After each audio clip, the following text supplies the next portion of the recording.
রহমানির রহিম। আমরা অনেক দিন যাবতই মাদক নির্মূলের জন্য চেষ্টা করতেছি, কিন্তু এখানে সোহাগ মেম্বার নামে এটা অত্র এলাকার ডিলার হিসাবে কাজ করে আসছে। আজকে আমরা পুরা গ্রাম একসাথে মিলিত হয়েছি যে আর আমাদের গ্রামে, বিষ্ণুপুর গ্রামে অন্ততপক্ষে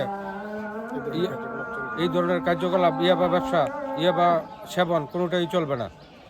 পুরা গ্রামের মানুষ একসাথে মিলিত হয়ে আজকে সোহাগ মেম্বারের ঘর তালা দিছে এবং সোহাগ মেম্বারের এলাকা ছেড়ে চলে গেছে।